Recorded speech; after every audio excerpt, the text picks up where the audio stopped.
ఈరోజు మంగళగిరి జనసేన కేంద్ర కార్యాలయంలో మీ అందరి సమక్షంలో పార్టీకి మద్దతుగా జనసేన పార్టీని బలోపేతం చేయడానికి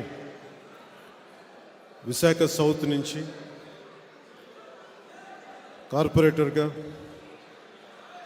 ఉత్తరాంధ్ర మైనారిటీ నాయకులుగా శ్రీ డాక్టర్ మొహమ్మద్ సాదిక్ గారికి మనస్ఫూర్తిగా మిమ్మల్ని పార్టీలోకి ఆహ్వానిస్తున్నాం. దిక్కు లేకుండా అయిపోయింది ఆంధ్రప్రదేశ్.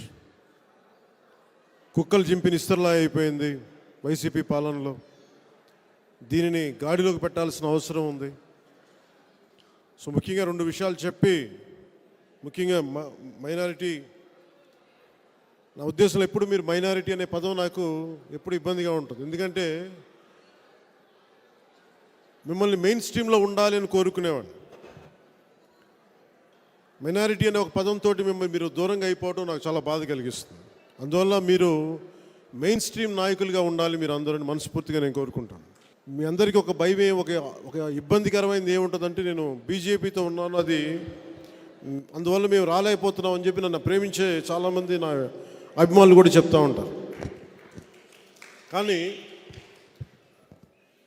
మీకు అన్యాయం జరిగినా, మీకు ఆపదొచ్చినా నేను మీకు ఓట్లేస్తారని చేయను, కానీ నేను సాటి మనిషిగా మానవత్వంతో మీకోసం నిలబడతాను. నేను కౌలు రైతులకి సాయం చేసేటప్పుడు ఎంతోమంది మైనారిటీ చెందిన రైతులకి ఇచ్చారు. అక్కడ నేను వివక్ష ఎక్కడ చూపించలేదు. నేనేం ఆలోచిస్తానంటే, మతానికి సంబంధించినంత వరకు మతం మన దేవుణ్ణి ప్రార్థించడం కోసం, సామరస్యపూర్వకంగా ఉండడం కోసం. కానీ మనందరం పాటించాల్సింది రాజ్యాంగం, భారత రాజ్యాంగాన్ని. రాజ్యాంగ పరిధిలోనే మీకు అన్నీ అండగా ఉంటాం. నేను మత వివక్ష మీకు చూపించను, అది మీకు మాటిస్తున్నాను. మత వివక్ష కానీ, ఎందుకంటే మీరు మెయిన్ స్ట్రీమ్ నాయకులుగా ఎదగాలనుకుంటున్నప్పుడు అన్ని మతాల వాళ్ళు మీ దగ్గరికి రావాలి. నేను కూడా అలాగే ఆలోచిస్తాను. కేవలం నేను హిందూ ధర్మాన్ని పాటించడం, హిందువులే రావాలని నేను కోరుకున్నాను. ఎందుకంటే కులాన్ని దాటి వచ్చినవాడిని, మతం దాటి వచ్చినవాడిని, మానవత్వాన్ని నమ్మినవాడిని. ముఖ్యంగా వైజాగ్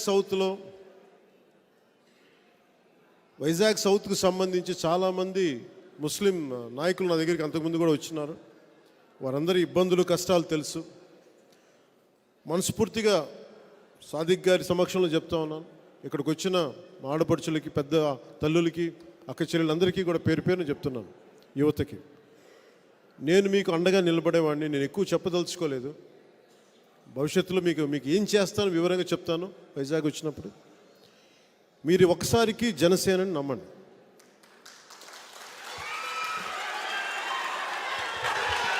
ముఖ్యంగా మతానికి సంబంధించిన అవగాహన నేను ఎలా చూస్తానంటే, నేను ముస్లిమ్స్ని ఒక మైనారిటీ ఓట్ బ్యాంక్ అని నేను చూడను.